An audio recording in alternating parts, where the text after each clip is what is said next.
Ben Johnson could win every press conference. That's awesome. But how does it resonate on the field? So yesterday we had somewhat of a spring trading day because of the Grip and Pacific Classic. We had this like Carmen Yurko and Bleck in for Clinton and Friends. I was in with Sylvie filling in for Carmen and Yurko, and Shay and Tyler were doing the Waddle and Sylvie show. And one of the conversations that Tyler and Shay had was talking about Ben Johnson, the head coach for the Bears. So this will be his first season, and the question that was posed is, what will constitute a passing grade for Ben Johnson in his first year in your eyes? So just think about this as a Bears fan, and we've been here before with new coaches. That new coach smell, the things that coach says. He takes the podium, and he gives you that rah-rah speech and gives you that feeling. Here's the thing. When you've been watching sports for a long time, when you start to hear a new coach speak, obviously you feel optimistic because the old coach and the old coaching staff's out, and you hope that the old habits are gone and you get new habits, good habits for a new team like the Chicago Bears are right now. All these sweeping changes on the offense and defense, that's all great. But I cannot be swayed by words. How many coaches have we seen come through Chicago that win the press conference? There is no championship for winning the press conference. You get a championship because your production is great on the field, because your front office is solid, and everyone's working harmoniously. That's what it comes down to. How do you win a championship? You win a championship because of what you do in the front office and on the field of play.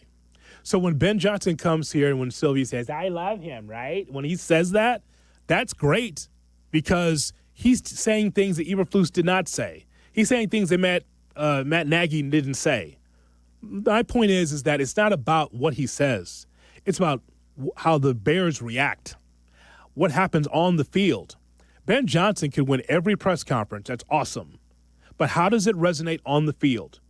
Remember, there are some veteran players that will look at Ben Johnson and say, man, I know you were in Detroit as an OC, but you're new to this. I've been a 7-8 year veteran, or I've been here for a long time.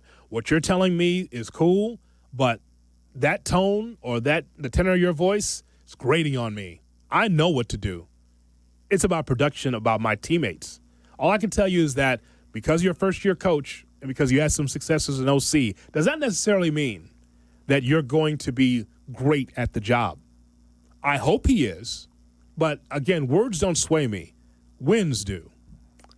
But you feel more confident, and maybe it's because they also made a lot of roster moves, but I feel more confident when I watch Ben Johnson at the podium, and he is the face of your organization. He is. Other than Caleb, he's the quarterback. I'm talking about from a guy that meets the media every single day. It's Ben Johnson. And that's why I would love to sit down and say to the executives at Hallis Hall, when Matt Eberflus came in, what was it that he said that you went, I got to hire that dude to run my $6 billion franchise? Yeah. Like, what was it? Because Bill Polian said so. Wow. Well, I mean, you want an answer, right? Because Bill Polian said so. Kind of true. Well. The Colts the Colt has to defend the Colt in that spot, right? They did things differently back then. Yeah, but that'd be like you going and getting a top realtor and you're looking for a new house, and I'm like, what was it about this house that sold you, Hoodie? I don't get the attraction. Well, we had this really famous realtor who told us it's a good buy. No, you had to sit in a room with that dude and go, hang on a second. That guy? That's who I'm going to ask 53 testosterone-fueled men to follow. That guy's ridiculous. Well, Ben Johnson against Matt Eberflus as far as the press conference is concerned, or the podium, that's trying to clear the bar for the world's tallest dwarf. Mm-hmm. Just saying. How much do you really, when you think about it, Eberflus being confused and didn't handle controversy well, couldn't explain himself well. Okay, so then they got Ben Johnson. Dynamic at the press conference, as you well know, does not necessarily mean wins.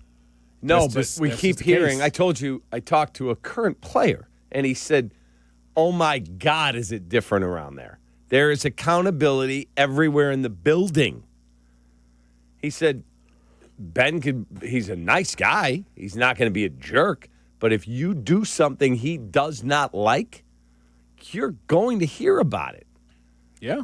I had someone else tell me players would literally bring their breakfast into the meetings last year. I understand. Slump back in the chair, got a croissant sandwich. No. No. We're here to work. No, I understand. All I know is that there's plenty of coaches that you and I can name that have the same type of traits as Ben Johnson. Mm-hmm. We can. There's a college basketball, college football, pro basketball, plenty of those guys that say, boy, the mood has changed. Look at this guy at the podium.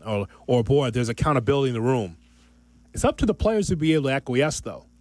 There's plenty of guys. I'll give you Joe Judge. All these Belichick disciples, right?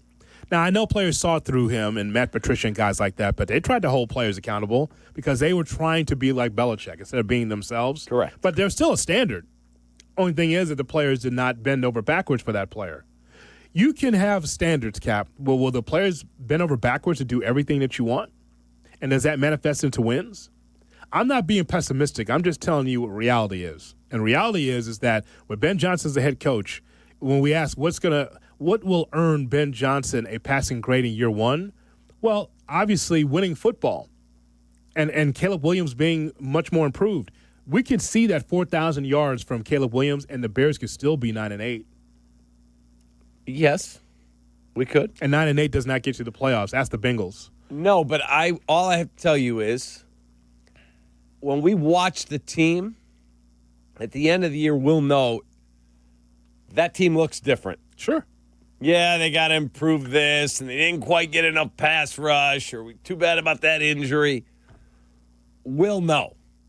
We knew it when we watched Eberflus at the podium, you and I, or we had to do the coaches show. We'd be like, okay, we got to talk to this guy? Yeah. This guy's ridiculous. Now, I guess when we talk about, the passing grade for Ben Johnson, several ways to look at this. Do we look at the way Dan Campbell, when he first took over the Lions, and say, boy, you know what? I mean, he's in the room, and there's incremental change, and they were sonically much better after year one, after year two. Do you base it on the win total, or do you base it on the quarterback play? Mm-hmm. And if that's better, which one is it? And when you're trying to give a passing grade to Ben Johnson, is it immediately, wow, Caleb looks better, or is it about the win total? It's the win total, and I guess a little bit of Caleb. But if the win total's there, Caleb will look better. Well, that's the hope. If God forbid Caleb got hurt seriously, and you went, Bears won 10 games with Tyson Bagent, the legend of Ben Johnson will only grow. Mm-hmm. So I think so Shay, it's a great question because there's certain parameters that we can look at with this question.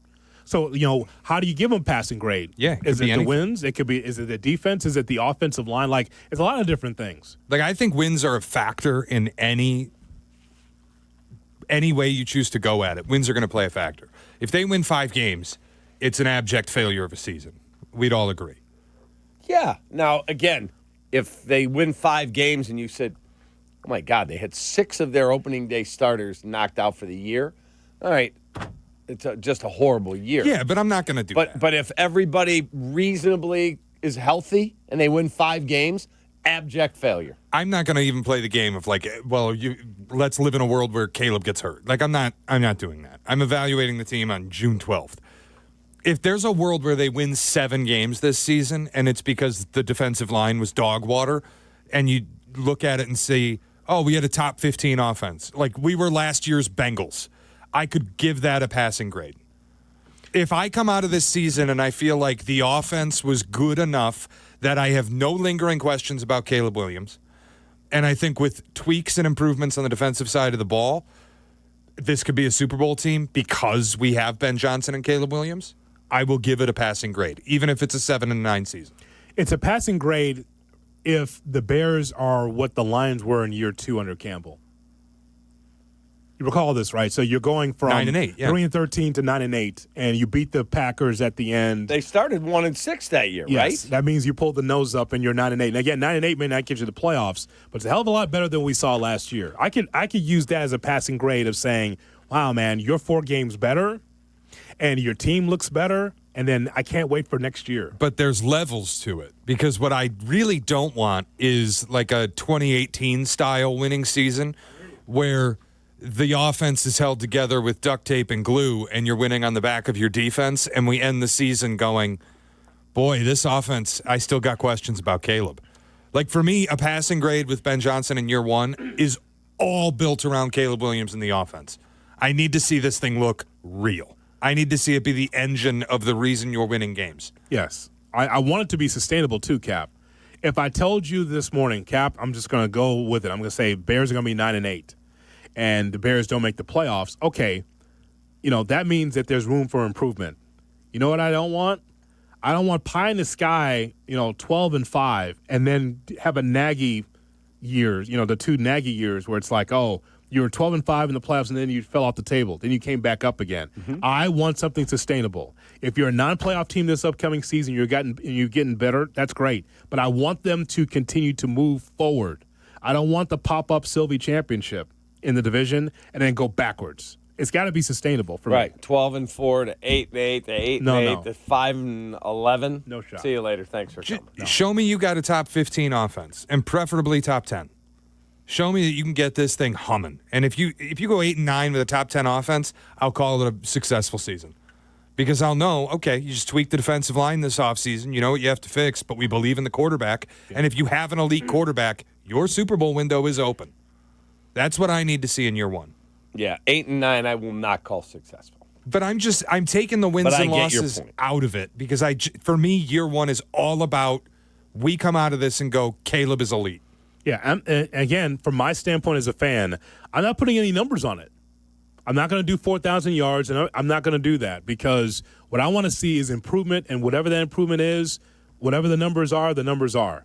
But this guy is going to be the cornerstone for the team at quarterback for a decade, hopefully. I don't want it to be short-term. I agree. I want him to be the guy, and he's getting better with Ben Johnson. I agree. So I could see, Cap, if it's 9 wins and you still fall short of the playoffs, that's fine. But as long as you're moving up, because I'm only giving you the Lions model because that's 3-13, 9-8, and then 12-5, and then 15-2. Yeah, I need to see them in the playoffs. I do. I said that yesterday. I need to see them in the playoffs. I don't care what Caleb does. If they go 7-10, it's a disappointment. But what if they make the playoffs and they're winning every game 17-13? And you come out of the season and you go, oh, we made the playoffs, but we lost in the wild card round, and our quarterback kind of stunk. Like I don't want that. Is he turning? Yeah, I just don't think that's going to happen. Is he turning the ball over a ton? Yeah, like that's my. But Cap, I don't think it's going to happen either. But I'm just making the point. There is a world where that's the result. I don't want lingering questions on Caleb. I'd rather miss the playoffs and know he's elite than make the playoffs and have questions. Hey, if you're winning games 17-13 and he's turning the ball over a ton, I'll take it. He's taking risks down the field. I'll take that. I'll take 20 touchdowns or 20 interceptions if it comes with 35 touchdowns. Right. Like little Jameis. I got no problem with that at all. I think he will take more risks because it's Ben Johnson. I don't think it's going to be a bagel next to the INT number. I think he will take risks, and I'm okay with that. Also, to an extent, I think making the playoffs is a little uncontrollable. Like, Seattle won 10 games last year and didn't get in. And it's easy to look at Seattle and go, well, win 11 and you would have gotten in. But you win 10 games, you expect to make the playoffs. If the Bears go 10-7 and for some reason there's just another beast division and they don't make the playoffs, are we really going to sit here and go, 10-7, it wasn't successful because you didn't win 11 and get in? No, we understand. I understand that. Cap thinks that you got to get to the playoffs. That's paramount for you, right? Yeah, I need to see him in the playoffs. 10-7 and not a playoff team, and from where you've been, I'll take it. Because my hope is that you're getting better from there. And I know the NFL is so fleeting. There's only a few teams in the NFL, Cap, that you can look at and say they're always going to be up there. Because you just know, like, it's like Shea down on Washington, and they got a young quarterback. And by the way, we don't talk about how much he was killed behind his line last year. We don't talk about that. How many times did he get sacked? Yeah, he evaded a lot more sacks, but he got hit a ton. I think he was second behind Caleb. 40 plus, I think. Yeah, I think he was second behind Caleb. I mean, he got his bell rung a lot too. So, I mean, I just know that in the NFL, almost anything can happen. I just want the Bears to be a sure thing for once. Yeah, I'm with you. I do want to see that. The most sacked quarterbacks last year, Jaden Daniels, 47 sacks. Caleb Williams, C.J. Stroud, Geno Smith, Sam Darnold, Joe Burrow, then Jaden Daniels. 47 to 68. All those teams had leaky offensive lines. That is a ton. Except Minnesota. That's on Sam Darnold. All right, coming up next, we'll take your phone calls, 312-332-ESPN, 332-377-6 our phone number. A big win for the Indiana Pacers last night, and the Knicks just keep on doing what they always do. That's next on the Kap and J Hood Morning Show.